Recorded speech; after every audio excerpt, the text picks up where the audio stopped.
que Ele nos dê a coragem de caminhar na consciência de que estamos diante dEle, né? Essa doçura. Vamos rezar? Vamos. Vamos ficar de pé?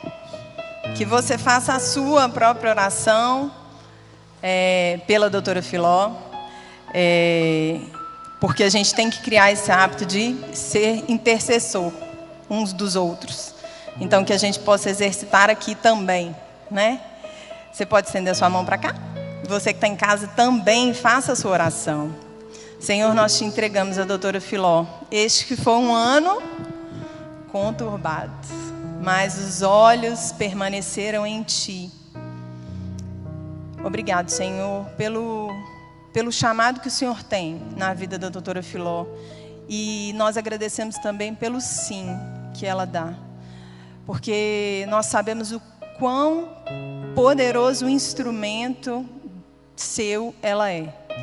Então, que o Senhor possa derramar sobre ela as melhores bênçãos, as melhores graças, Senhor, e a força, para que ela continue com os olhos fixos em Ti e para que ela possa ir aonde o Senhor a conduzir, para que ela seja levada aonde o Senhor conduzir, que ela seja sempre instrumento Teu. Especialmente nessa noite, os nossos corações estão abertos, Senhor, para receber aquilo que o Senhor tem para nós e selar esse ano de 2020 aqui nos encontros de terça-feira.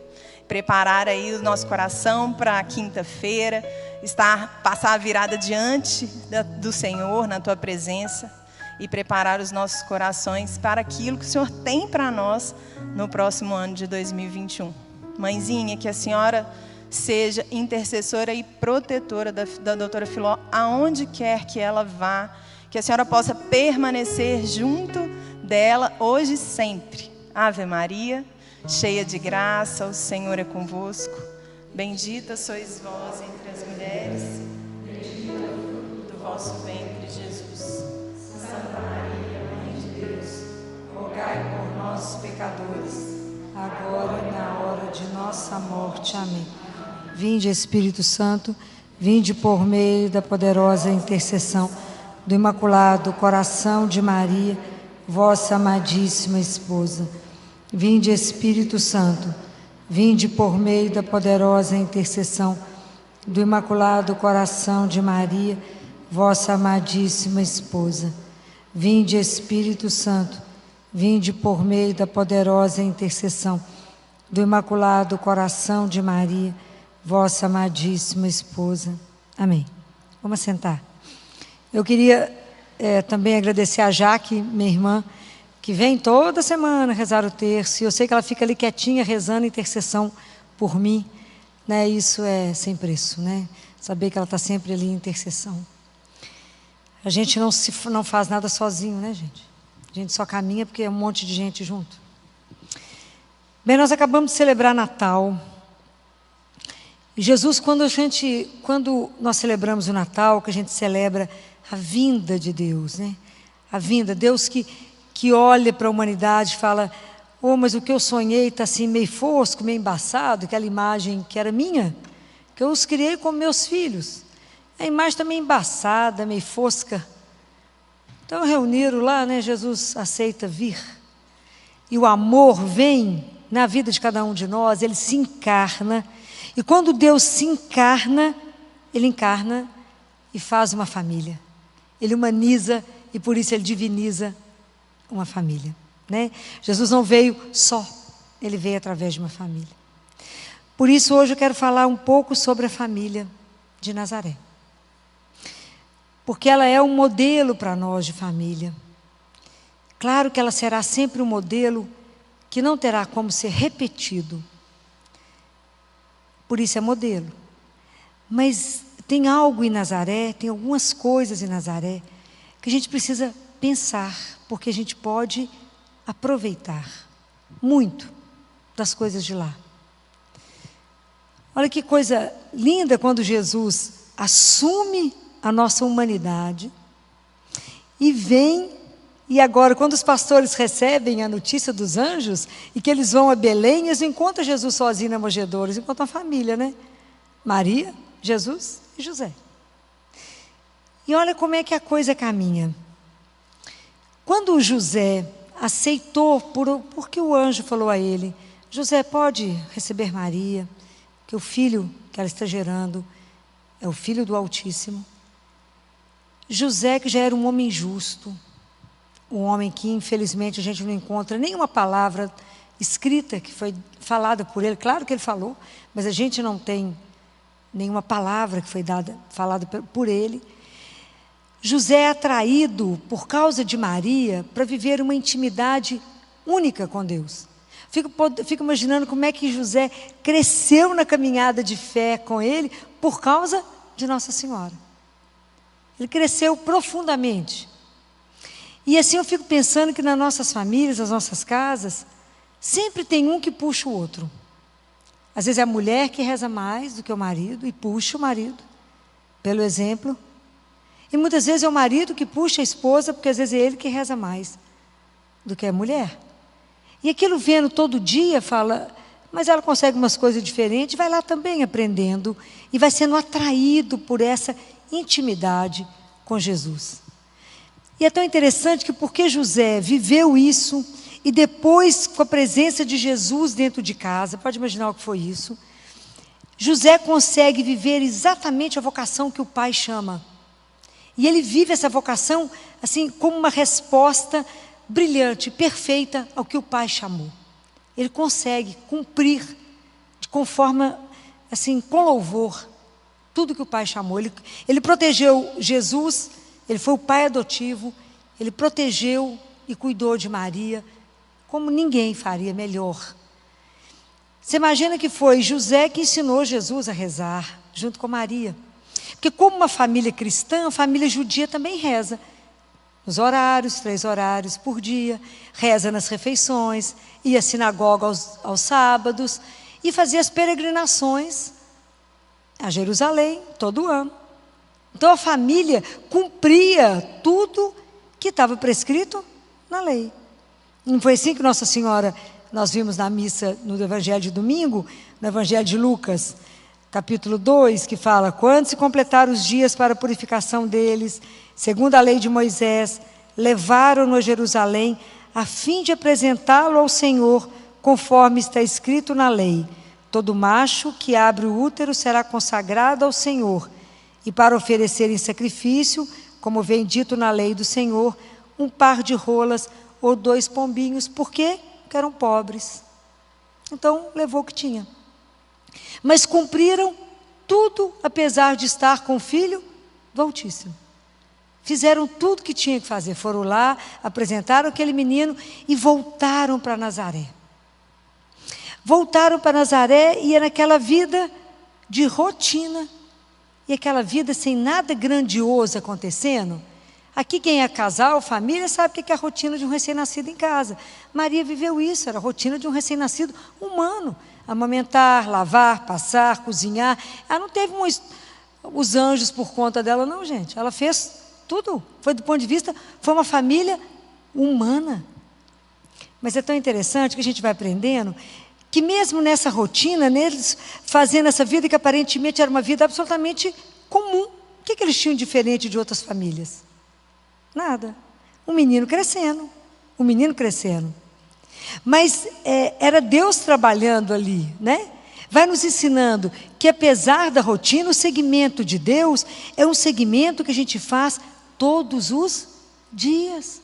Então exige de nós uma coisa que se chama constância, perseverança. E todos os dias eu preciso repetir ao Senhor que eu quero segui-lo. Então as famílias têm que continuar fazendo isso todos os dias? Sim. Por isso é tão importante que rezem juntos, mas também rezem separados, para o seu crescimento pessoal. Aparentemente a família não tinha nada de novo. Quando Jesus vai de novo com os pais a Jerusalém, a primeira palavra que vocês observarem de toda a infância de Jesus, do nascimento dele, até a primeira vez que a gente tem uma palavra dita por Jesus, vocês lembram quando foi? Quando ele tinha 12 anos, que ele vai para a sinagoga, não é? E ele fica perdido 3 dias. É a primeira vez que o Evangelho cita uma palavra dita por Jesus na infância. Antes disso, nós não achamos nada. Nós não sabemos quando ele falou mamãe pela primeira vez, né? sabemos nada. Nada é dito para nós vamos só descobrir isso depois, né? Eu vou perguntar isso tudo quando eu chegar lá. Quero saber. Então, é tão bonitinho, porque imagina, fica perdido 3 dias. Quando Nossa Senhora encontra ele no templo, ela fala com ele: meu filho, por que agiste assim conosco? Olha que teu pai e eu, aflitos, te procurávamos. Ele respondeu: por que me procuráveis? Não sabias que devo estar na casa do meu pai? Eles, porém, não compreenderam a palavra que ele lhes dissera. Desceu então com eles para Nazaré e era-lhes submisso. Vamos ver isso. Quando Jesus coloca isso aqui, eu fico imaginando como é que essa palavra chegou no coração de Maria e de José. Quando ele fala: por que vocês estavam procurando? O que eu fiz de errado? Eu estou na casa do meu pai. Então aqui ele tinha consciência de que era o pai dele. E o que o pai orienta sempre? Que a gente tem que estar sempre perto do pai. O que Jesus nos ensina? Orai sem cessar. O que Jesus aqui nos ensina? Que a gente, tomando consciência que somos filhos de Deus, que a gente precisa aprender a dizer que somos pai, temos um pai, não com a palavra, mas com a nossa vida. Testemunhe na sua vida que você tem um pai. Então você imagina como é que é o nosso comportamento se a partir de agora eu tomo consciência que eu tenho uma pertença. Primeira coisa que eu nunca vou viver é desorientado, pois eu tenho um pai. Por que eu vou viver apavorado, com medo, ou com qualquer outro sentimento que não condiz com aquele que vive diante de um pai, que sabe de tudo que nós precisamos, que sabe os fios de cabelo da nossa cabeça, que já contou tudo isso. Então Jesus fala: viva então como se você viva para você poder ser filho no filho, que é Ele. Aprenda comigo a estar sempre na casa do Pai, a estar preocupado com as coisas do Pai e a ter uma relação profunda com o Pai. Como? Pela sua vida. E é tão interessante, Santo Agostinho diz isso, né? Você quer conhecer uma pessoa? Conheça no sofrimento, que você vai descobrir exatamente onde ela está segura. Você quer saber qual é a riqueza do homem, de uma mulher? Procure saber para onde o coração dela está voltado. Aonde que ela coloca o coração dela. E você conhecerá o caráter dessa pessoa. Aonde que ela guarda, onde é o coração dela. O coração dela, se é em Deus, nós podemos caminhar melhor. Então aqui ele ensina isso. Aí vocês imaginam que quando ele volta para casa, o que eles deviam conversar? Como é que eram essas orações? E Jesus foi aprendendo desde pequenininho, porque, igual eu falei para você semana passada, a oficina era na casa, né? Era mais uma parte da casa. Jesus devia correr de um lado para o outro, ele deve ter aprendido que era trabalhar, rezar. Inclusive oferecer ao Pai o cansaço de um trabalho que trazia o sustento deles. Jesus aprendeu isso tudo com José, gente, com ela e com Maria. Aprendeu isso tudo. Mas observa uma coisa aqui. Apesar de ele ter respondido dessa forma, ele desceu para Nazaré. Observa. Olha a humildade de Deus. Ele é Deus e se faz homem. Tem que ser humilde demais.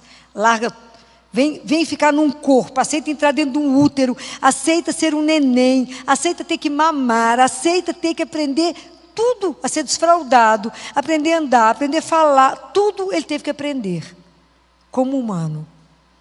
Aí ele desce para Nazaré, que é mais baixo que Jerusalém, ele só desce.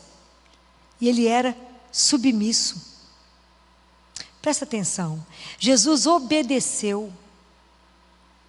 Ele obedeceu para nos mostrar, né, que é o 4º mandamento, ele é o fundamento da família.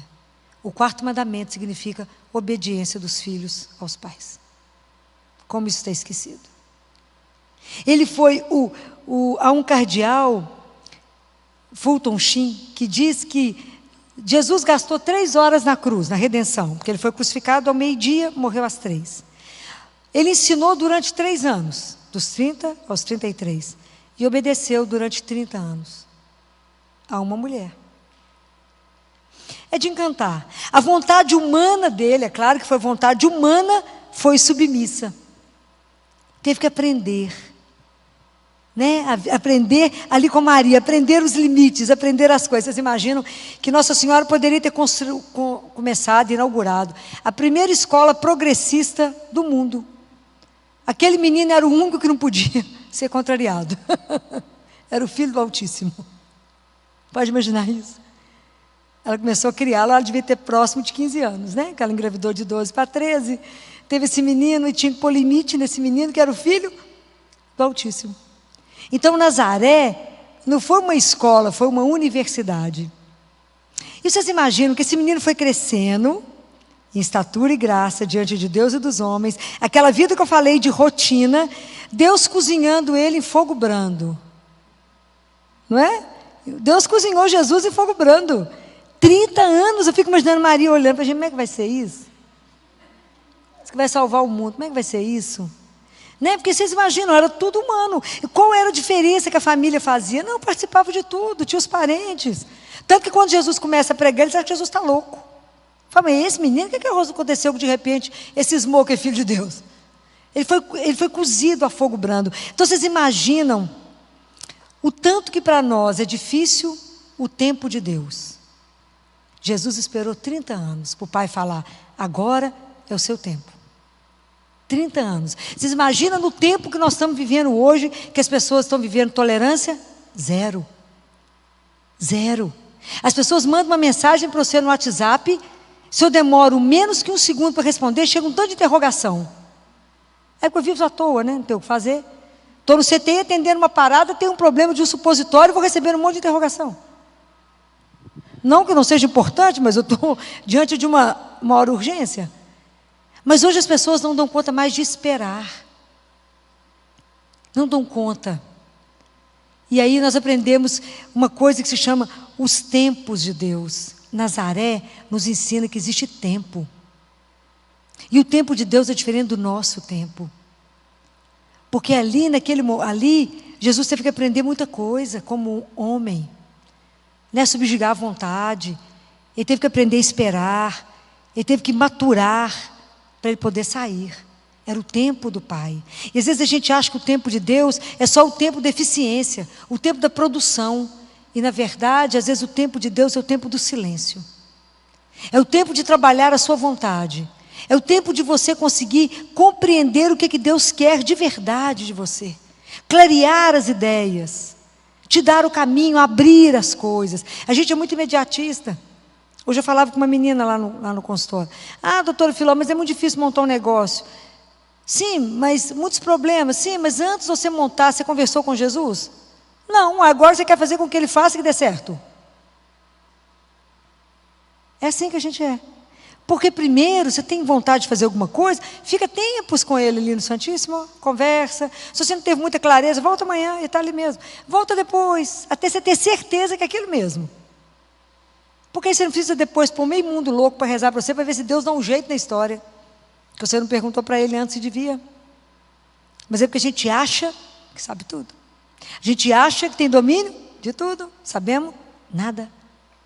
Então, há um poeta que diz que, na verdade, esse tempo é para que eu possa afinar a minha música, a minha voz com a voz de Deus, para que depois a gente possa cantar uma linda melodia. Juntos. Ah, mas como é difícil maturar esse tempo. Como é difícil achar que Deus não me responde, Deus não me escuta, que Deus não me vê, que eu estou perdida, que Deus me abandonou. Eu falo, e Deus nem escuta. 30 anos Jesus ficou no escondimento. 30 anos. Não foi 3 meses, nem 3 dias. A gente acaba de rezar e fala, mas Deus não me responde. Minha filha, fica em silêncio, que é outra coisa que a gente tem que aprender da cidade, lá da casa de Nazaré. Nós temos que aprender uma coisa que chama silenciar. Ou dificuldade que nós temos de fazer silêncio. O celular hoje não nos permite silenciar. Nós estamos sempre de olho na telinha. O seu celular, se a gente perde, fica louco. Procurando, alguém viu meu celular, alguém viu o celular, procurando, o povo já fica palpando assim, ó, parece que faz parte do corpo. Eu e a minha implicância com o celular. Mas o povo parece que faz parte do corpo. Resolve o que precisar de resolver, mas tem momentos que a gente pode largar ele. Deus fica louco para falar com a gente. Meu celular, nossa, está sempre ligado, Deus não consegue desligá-lo para ele falar. Ele tenta falar, está ocupado. Está ocupado porque eu não largo o celular. Desliga para que você possa ouvir. E a outra coisa que a gente precisa aprender, vocês imaginem, Nazaré viveu em função do menino, ok? Nossa Senhora, apesar dela não ter criado a escola progressista para fazer a vontade dele, e ela educou ele muito bem, eles viviam sempre voltados para Deus. Tudo na vida da família de Nazaré era oração. Então eles trabalhavam e rezavam. A regra de São Bento, né? Trabalhar e rezar. Trabalha um pouco, reza um pouco, trabalha um pouco, reza um pouco. Nós precisamos descobrir, porque a raiz da nossa relação com Deus está na oração. Ah, meus queridos, eu quero trabalhar muito com vocês. A oração. Nós temos que aprender a rezar, porque a chave de tudo é aprender a falar com Ele. É aprender a estar diante dEle, a ter gosto pela oração, a correr para estar com Ele, para contar tudo para Ele. Ah, como eu gostaria de despertar em vocês o desejo de rezar. Por quê? Porque eu vou conversar com o amor da minha vida, com aquele que resolve tudo que eu falar com Ele, com aquele que vai trabalhar em mim. Filó, mas às vezes eu não sei rezar, eu também não. Tem hora que a gente só fica parado diante dele. Porque até o olhar de Deus é impressionante. Porque Deus não só olha. Quando Deus te olha, Ele te transforma. Porque Ele começa a trabalhar em você. Ah, a gente será alcançado por esse olhar. Então, oração é o ponto mais forte da nossa vida. Por que a gente vive parecendo uma hiena? Porque não rezamos. Nossa vida de oração é horrorosa, ela é sofrível. Eu vou continuar brigando com isso. Nós temos preguiça de rezar. Chama o povo para rezar um terço, continua falando, esse povo voa. Uma dor de cabeça infernal. Tem um negócio para fazer. Tem uma panela no fogo acontecendo, mas rezar um terço. Filó, o terço é muito longo. Ah, mas eu tenho preguiça de ficar repetindo aquilo. Mas o povo não reza. Não dobra o joelho. Nós deveríamos rezar pelo menos 3 vezes ao dia. Pelo menos. Filó não tem tempo, não tem, é só administrar. Quem é o Senhor da sua vida? É Ele, tem que dobrar o joelho. Se a gente não dobrar o joelho, as coisas não acontecem. É verdade. A gente precisa aprender a rezar mais para poder viver uma coisa que a gente não consegue traduzir, que é viver a paz. Nada te perturba. Nada te perturba. Por quê? Por causa dele. Então, tudo que vier te perturbar, que você perceber que está esquisito o coração, você para e fala, vem cá, Jesus, vamos conversar um negocinho aqui. Até você aprender que Ele habita em ti. Que você pode falar com Ele a hora que você quiser. O que não dispensa você ir à igreja e participar dos sacramentos. É uma coisa diferente da outra. Mas nós precisamos aprender a rezar. A oração é a chave da nossa vida. Ele é a nossa força, é o nosso sustento. Nós somos muito mole. O povo está muito desorientado com a pandemia porque reza pouco. A gente tinha que estar de joelhos. Acho que se o mundo tivesse de joelhos já tinha acabado isso. Mas é uma loucura, tranca todo mundo dentro de casa e o joelho que é bom, nada. E aí nós estamos voltando para as famílias estão se matando, estão brigando, estão separando, porque estão se vendo. E como é que está faltando a família de Nazaré, aonde a gente se olha, se ama, cuida um do outro, e coloca a dificuldade diante daquele que nunca faltou. Faz, Jesus, não estamos dando conta da pandemia, não, meu filho, vem cá, fica aqui pertinho e nos ajuda. Você acha que Ele vai negar? Claro que não. Então não adianta desorientar, não adianta ficar passando álcool no mundo. Tem gente... Eu estou com uma adolescente que ela está ficando tão... tive que encaminhar para tratamento psiquiátrico, porque ela tem que receber álcool de tantos e tantos minutos, da cabeça ao pé, fica nua e passa álcool nela. Estou com criança que anda na ponta do pé porque não pode encostar no chão. As crianças estão doentes. Elas não ficam com a mãozinha assim porque não pode encostar em nada por causa do corona. O que nós estamos fazendo? Fala, minha filha, vamos cantar, vamos pensar coisa boa, vamos cantar, vamos aproveitar para ver a vida dos santos, vamos ler a palavra de Deus, já que a gente não pode sair, vamos fazer uma coisa que presta. E vamos nos nutrir daquilo que é bom. Não, mas a gente começa a ficar doido. Televisão eu não assisto mais. Então eu pergunto ao meu marido, é o mesmo presidente, é o mesmo governador, é o mesmo prefeito, não estou sabendo de nada. Sei de nada. Ah, está acontecendo, eu falo, vou conversar com Jesus, que é o único que resolve, porque a notícia da manhã não é igual da tarde, nem igual da noite. E eles enganam o dia inteiro, mas o único que tem a verdade é um só, então... vou esquentar a cabeça com o resto, porque Ele é o Senhor. Mas não estou falando para ninguém ver novela, não ver novela, eu queria que ninguém assistisse mesmo. Noticiário não, vai assistir, mas eu que não dou conta, né? Mas aprendam a rezar, desliga a televisão, rezem, se coloca diante de Deus, acalma todo mundo. Nunca caminhamos tanto para psiquiatras, os psiquiatras não estão dando conta, os psicólogos não estão dando conta, não tem horário. Doença física não, é só doença da alma. Quando há de criança com ansiedade, a unha da mão já não dá, já comeram as do pé. Vocês acham que eu estou de brincadeira? Não estou não. Criança comendo cabelo, tem que operar para tirar cabelo da barriga. O que é isso acontecendo? Por que nós estamos adoecendo essas crianças? Porque estamos doentes, porque não sabemos aonde estamos ancorados. Nossa âncora é o Senhor. A chave da nossa vida chama oração. Abre, fecha a porta do quarto. Eu já falei isso para vocês uma vez. E a porta do céu se abre. E o pai está lá te esperando. Chega lá de mansinho e fala, pai. Eu falo, estou aqui, minha filha, pode entrar. Estou aqui, meu filho. O que você está agoniado com o quê? Preocupado com o quê mesmo? É isso. A gente, então, quando toma consciência que tem um pai, o que pode te aterrorizar? Nada. Nada. Por quê? Porque se falarem, um dia falaram comigo assim, ô Filó, mas aí estão matando os cristãos, e se te pegarem? Eu falei, menina, vai ser uma glória, presta atenção. Primeiro que eu vou virar Marte, né? Marte vai direto para o céu, que espetáculo. E a única coisa que eu peço a Jesus é que eu morra falando o nome dele, que eu tenha a graça de morrer falando, Jesus, é isso mesmo. Vocês sabiam que São João, o evangelista João, que antes dele ir para a ilha lá, dele ser exilado, ele foi colocado num caldeirão de óleo fervendo? O que aconteceu com ele? Nada, foi uma brisa suave. Se fosse acontecesse comigo, se eu chegar perto, já estava, né? Eu tinha perdido a pele. Mas ele foi colocado num caldeirão de água fervendo. Aconteceu? Zero. Ah, gente, nós somos fraquinhos demais de fé. Eu falo, Jesus, nós vamos melhorar, né? Nós vamos precisar de melhorar na nossa caminhada. Então, vou insistir muito com vocês. Oração. E a outra coisa que eu quero mostrar para vocês, que Maria foi a rainha disso. Ela foi o ícone disso. Quando a gente tem um filho, vocês aqui sabem, tudo que o menino faz, você repete o dia inteiro. Faz, gente, gracinha, falou mamãe hoje. Olha que gracinha. Ele descobriu, já está na ponta do pé, está conseguindo abrir a chave do... Olha que gracinha, ele já está fazendo isso. Você fica lembrando disso, parecendo bobo. Você repete isso o dia inteiro para os colegas. O menino deu inteligência, que é só o meu. Inteligente. Nossa, mas um menino espetacular. Doutor Filó, só sabe o que o menino está fazendo. Todos fazem tudo igual, na mesma época, né? Mas assim, fala, é isso mesmo, que gracinha. Já bate palminha, que graças a Deus bate palma, é assim mesmo. Mas a gente acha que é só o da gente que faz isso. Você imagina Maria vendo o desenvolvimento de Jesus, que era assim. Então, os olhos dela não podia tirar dele. Uma regra, a primeira regra que eu falo com os pais é, nunca dê as costas para o seu filho antes dele fazer 8 anos de idade. 8 anos a gente já pensa, já olha mais ou menos, que ele tem mais ou menos a noção do perigo. Mas até 8 anos de idade, nunca dê as costas para uma criança. Maria, você imagina se ela ia descolar o olho dele, que era o filho do Altíssimo. Nunca. Tirou o olho dele, não. Então, Maria nos ensina a ser contemplativa.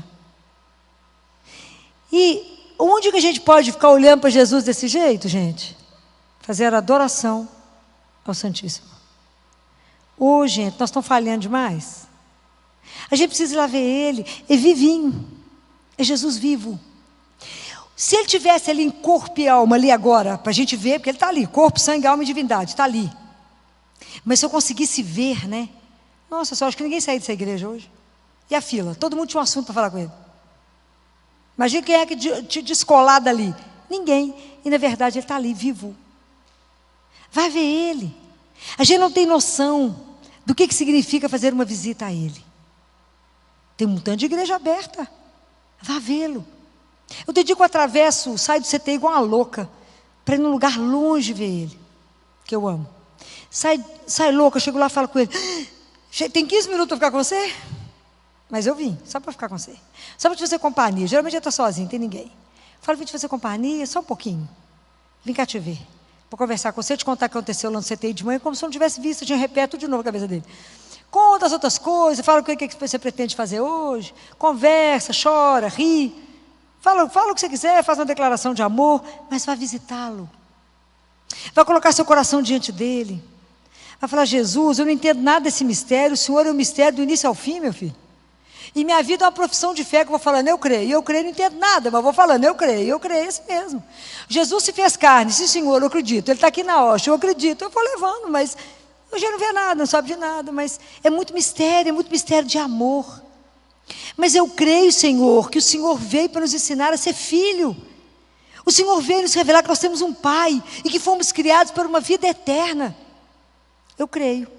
Então me ajuda a ter a dignidade de ser filho de Deus. Me ajuda, Senhor, a rezar sempre. Me ajuda a não esquecer que eu tenho que estar de joelho diante do meu Pai. Me ajuda que eu não preciso ter medo de nada.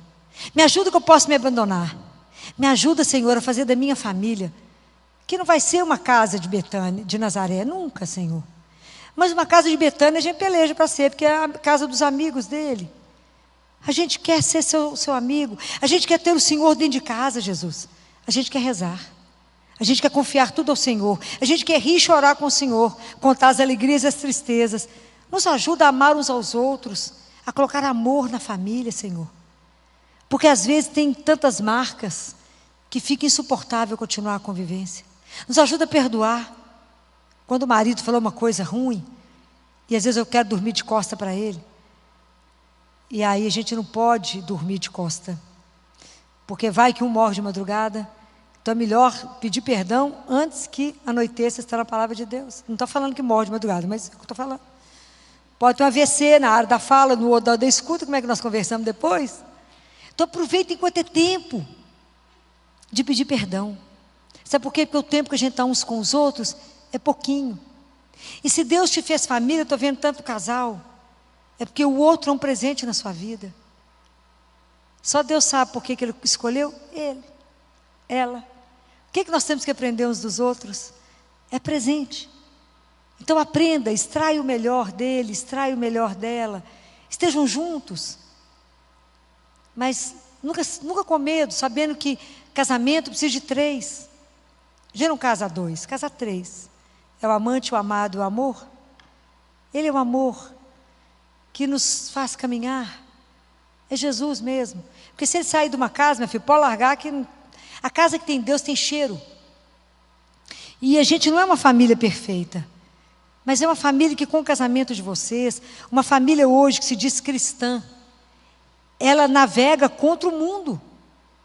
É ser sozinha num barco carregando uma bandeirinha, eu creio, mais ninguém. Porque os nossos valores são contrários a tudo que o mundo diz. E criar filho cristão é uma guerra maior.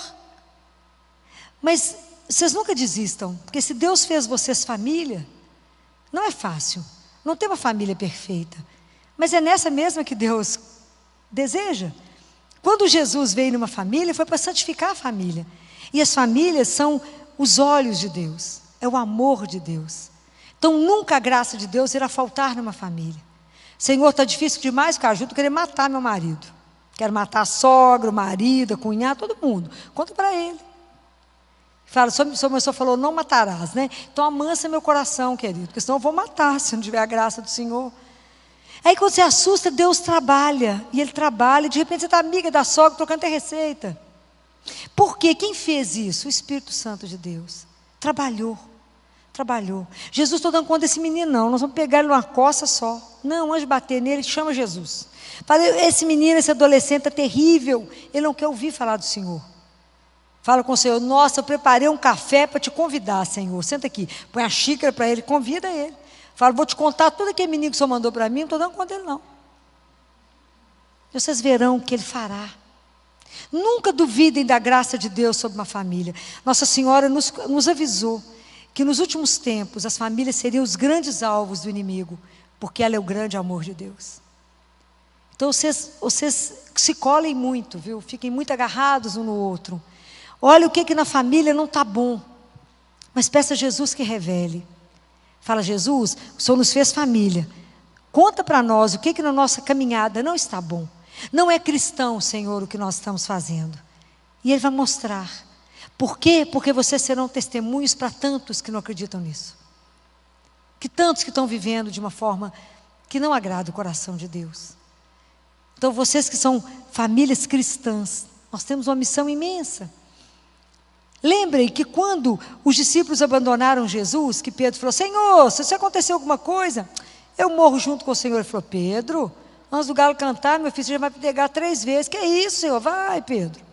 O único animal que não entra no céu é galo, né, gente? Porque se cantar, Pedro mata, né? Então, não tem galo no céu. Nós não vamos ver galo no céu de jeito nenhum, né? Então, mas mesmo depois que todo mundo abandonou, a não ser João, Jesus volta, depois de ressuscitado, com eles comendo, assenta na mesa, pede um pedaço de pão, come com eles. E Jesus não faz um sermão na cabeça deles assim: ah, mas vocês me abandonaram, hein, moçada? Cada um sumiu, cada um foi para um canto, hein? Boa, bacana vocês, hein? Me largaram sozinho. Jesus falou isso? Não. Ele falou: ide e evangelizai. Ide e batizai. Em nome do Pai, do Filho e do Espírito Santo. Ele mandou a turma trabalhar. Então, vocês não tenham medo de entregar a família de vocês nas mãos de Deus. Falar: Senhor, essa miserinha mesmo nós somos. A família é assim, pouquinho, simplesinha, sabe rezar. Vive em pecado mesmo, nós somos... não gostamos de rezar, não, Jesus. É tanta coisa que nos atrai no mundo. Então, quando fala que tem uma liquidação, a gente fica louco, Senhor. A gente acha, como é que a gente viveu sem aquilo até agora, né? Coisa louca. Então, a gente desorienta. Se tem um futebol e uma missa no mesmo horário, ah, Jesus, só perdoa, mas vou assistir o futebol. Então, o Senhor, a gente fica pior do que Judas. A gente já vendeu o Senhor por menos que 20 moedas. Como que a gente troca, Senhor? Por nada. Por um tanto de ilusão que não nos leva a nada. Só Ele tem tudo de melhor. Então me ajuda, Senhor, com a minha família, miserável, pecadora, pequenininha. Tem um monte de Lázaro lá dentro precisando se ressuscitar. Tem um monte de Maria precisando de voltar para casa. Como o Senhor fez com a família de Betânia. Faça na minha. Às vezes é meu filho, adolescente, que está trancado num quarto, todo de preto, numa droga, que está precisando de ser ressuscitado. Às vezes é minha filha que está prostituindo e eu não estou sabendo. Nem estou vendo. Às vezes é meus meninos, Jesus, adolescentes, que estão somente se enchendo de pornografia. E aí eles não vêem sentido na vida. Porque não escuta nada que os preencha de verdade. Não enche o coração desses meninos de nada. Também na minha casa não tem nenhum filme de Deus, não conta nada uma história de um santo.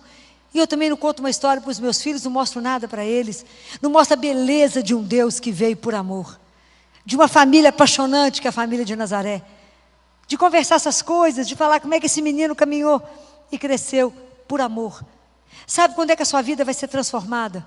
O dia que você entender uma frase. Está escrito assim: Jesus veio para buscar cada um de nós. Ele morreu na cruz por mim. Repita isso para você. Ele morreu por mim, porque Ele me quer num paraíso. Ele me quer no céu. E Deus nos dá os filhos, e nós vamos educando os nossos filhos, e a nossa missão é voltar para o céu. Então, por que a obediência, ela abre portas? Nela é o evangelho ali, é o 4º mandamento de Deus. Jesus nos ensinou isso, porque quando Jesus ensina isso, Ele veio resgatar o pecado do orgulho. Ele resgata isso, sendo obediente. Então, assim como Adão pecou, Jesus obedeceu, e por isso nos leva. Então eu vou pedir a Ele: Senhor, nós queremos a graça da obediência na família. Porque para o meu filho ser obediente, eu tenho que ser obediente ao Senhor. Eu tenho que ser submissa a Deus, aprender a falar: seja feita a vossa vontade, Senhor. Na nossa casa, quem manda é Ele. Mas vamos de verdade ter a coragem de colocar a nossa vida de família diante de Deus, falar: quem é o Deus aqui? Porque às vezes é o dinheiro, às vezes é o status, às vezes é o que as pessoas estão pensando a nosso respeito. Pensa, lembrem que a nossa vida é discreta mesmo. Qual que é a única pessoa que tem que nos ver? É Deus. Não é o vizinho, não é o amigo que tem que achar que eu sou rica, milionária. Isso vai ficar tudo aqui. Talvez porque eu lide no hospital, talvez porque muita criança já morreu comigo, talvez porque eu já tenha ajudado a arrumar o corpo das crianças. E ver que até brinco a gente tira tudo e não leva nada. Mas é nada do que eu fico acumulando. Para quê? Vou levar uma alma vazia diante de Deus? Não. Então hoje eu falava lá no consultório, ontem eu falei, todo o empenho que a gente tem com as crianças, claro, para crescer, para alimentar bem, para dormir cedo, para fazer esporte, nós investimos demais na carne, no corpo, mas não investimos no espírito. E é o único que vai chegar diante de Deus. Até Deus nos devolver o corpo outra vez transformado. Então nós temos que pensar em ver o nosso lado espiritual. Falar, Jesus, eu quero crescer espiritualmente. Porque materialmente já tem demais, Senhor. Me ajuda a crescer. Porque tudo é graça. Porque eu não dou conta, Senhor, de aprender a rezar se não for graça. Eu não vou dar conta de rezar de madrugada, eu não vou dar conta de marcar 3 vezes ao dia para rezar. Tudo vai acontecer. Eu vou rezar deitado, Senhor, coberto, no escuro. Mesmo que a Filó fala isso há 30 anos. Que não é lugar de rezar deitado, coberto, no escuro. Porque não cremos que Deus é vivo. E o que eu quero ensinar para vocês é que Jesus é vivo. E quando vocês se reunirem, quando Ele falou que uma família reúne, se 2 ou mais se reúnem em nome dEle, quem chega?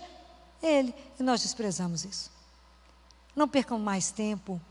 Vamos deixar as nossas famílias de verdade santificadas. Vamos pedir a Jesus que de verdade transforme a nossa família. Que de verdade ela permita que a nossa família, por mais simplesinha que seja uma luz. Como foi Nazaré. Uma luz. Para brilhar diante dos vizinhos. Não é para aparecer não. É para falar, gente, essa casa tem um cheiro diferente. Casa de cheiro de quê? De Deus. Mas por que tem cheiro de Deus? Porque tem cheiro de amor. Essa é a diferença. É o amor que transforma tudo. Que a gente aprende a ter silêncio para ouvir um ao outro, respeitar um ao outro, tudo colocar diante de Deus pela oração, tudo. Todos os dias renovar, hoje lá no CTI estava difícil, e aí quando alguém falou, está muito difícil, eu falei, era para tirar remédio dos meninos, tirar as aminas. Eu falei, eu acho que essa criança dá conta. Aí a plantonista da noite falou assim, eu só dei conta de reduzir adrenalina até tanto, porque o pezinho ficou gelado. Aí eu falei, mas a cada manhã a misericórdia de Deus se renova. Então hoje, ele vai dar conta, porque a misericórdia de Deus se renova, como deu conta, né? A misericórdia a cada manhã se renova. Então, porque se renova a cada manhã, eu falo, Senhor, a minha família também se renova para vos servir. Como? Do jeito que o Senhor quiser. A gente não precisa de fazer nada grande. No silêncio. Ali Deus vai nos cozinhando no banho-maria, até o momento que Ele fala, vem cá, eu preciso de vocês dois. É assim. Vamos deixar Deus nos cozinhar, devagarzinho, nos preparar para aquilo que Ele está esperando, que a gente um dia seja capaz de fazer por Ele. Então, eu quero encerrar hoje pedindo a Nossa Senhora, que começou a viver isso de uma adolescente. E ela viveu isso, e ela viveu a fé, a obediência, uma relação tão única com Deus Pai, uma confiança e uma fé inabalável, por causa das graças do Espírito Santo nela. E hoje nós vamos pedir que ela interceda por nós, que ela olhe hoje para as famílias que estão aqui reunidas, e por aqueles que não estão com mais um membro da família, mas que representam uma família, que ela nesse momento nos visite a nossa casa, e peça a Jesus quais são as graças que cada família precisa para ser de verdade uma família cristã. Para que de verdade seja uma família que Jesus olhe e fale, olha o meu povo, olha como é que esse povo me é fiel. Mas é através do Espírito Santo de Deus, porque sem Ele a gente não é capaz de nada. Então vamos fechar os nossos olhos, vamos colocar diante de Nossa Senhora. A Patrícia certamente terá uma música que vai te ajudar a rezar. E nesse momento você está de olho fechado, pedindo a Nossa Senhora que entre na sua casa. Entre agora na sua casa. Visite cada pedacinho, até aquele que está escondido, aquele que está deitado, aquele que está de mau humor, aquele que está doente. Visite, peça a Nossa Senhora, fala com ela, me dá a mão, minha mãe. Vá até minha casa. Deixa o cheiro de rosa, se você chegar em casa e sentir o cheiro de rosa, foi ela mesma, né? Em pessoa, né? Que vai lá visitar, deixar um cheiro bom na sua casa, que é o cheiro dela mesma. Vamos fechar os nossos olhos. Louvado seja nosso Senhor Jesus. Para sempre seja louvado. Fica com os seus olhos fechados, que a gente vai rezar.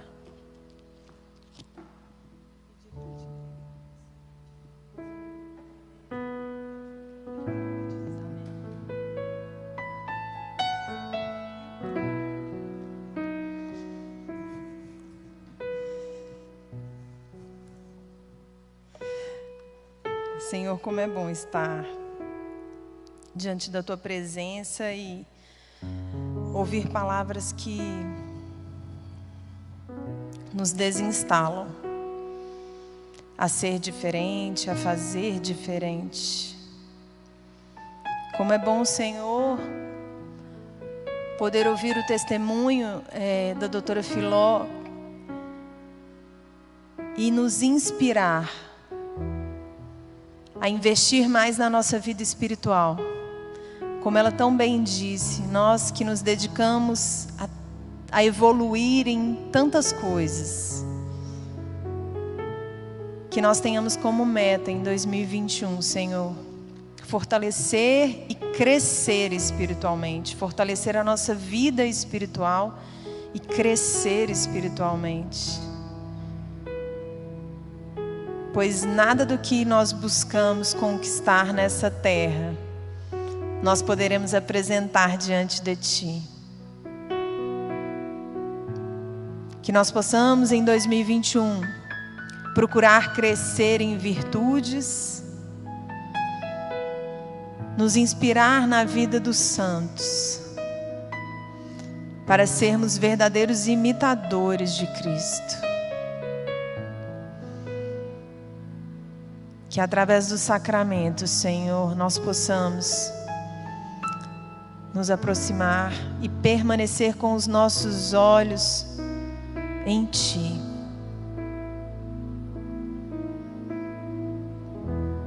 Amém? Eu convido todo mundo a cantar aquela música de novo. Aquela música, você pode ficar de pé? Para que a gente possa. Aquela música que a gente cantou no ofertório falando assim: meu coração põe hoje em teu altar, a minha vida está pronta para recomeçar ao lado teu. Aí, chegamos no último encontro de 2020. Se a sua vida não está pronta para recomeçar, faltando 2 dias para o Réveillon, então você tem mais 48 horas para entregar a sua vida para o Senhor. Amém? Hoje nós tivemos na transmissão 2.500 pessoas. Que bom que vocês estiveram aqui. E aí, eu até postei no meu Instagram que diante de um ano tão difícil para todos nós, e eu acho que ninguém ficou de fora das dificuldades de 2020, chegar ao último encontro com tantas pessoas querendo permanecer no Senhor, faz tudo valer a pena. Que possamos permanecer e entregar aí os pedacinhos que sobraram de cada um de nós para que Deus faça um vaso novo. Ser todo teu, inteiro teu. Quero ajuntar cada pedaço do meu ser. Ser todo teu, inteiro teu. Quero te dar os meus pedaços para que um vaso novo eu possa ser. Que nós possamos permitir que Deus nos molde. Porque às vezes, se a terra é dura demais, quando a gente faz, se o vaso, o barro está duro demais, se a gente faz pressão, ao invés dele moldar, ele quebra. Então que nós possamos, através da água viva do Espírito Santo, poder permitir que sejamos amolecidos pela graça do Senhor e moldados. Amém? Gente, chegamos até aqui. 2020 está acabando. 2020 para o grupo de oração acabou. Que alegria, realmente, termos chegado até aqui. Um feliz ano novo para todo mundo, para as famílias. Se você tiver a oportunidade de vir pessoalmente aqui para a última missa do ano, ela vai começar às 23 horas no dia 31 de dezembro.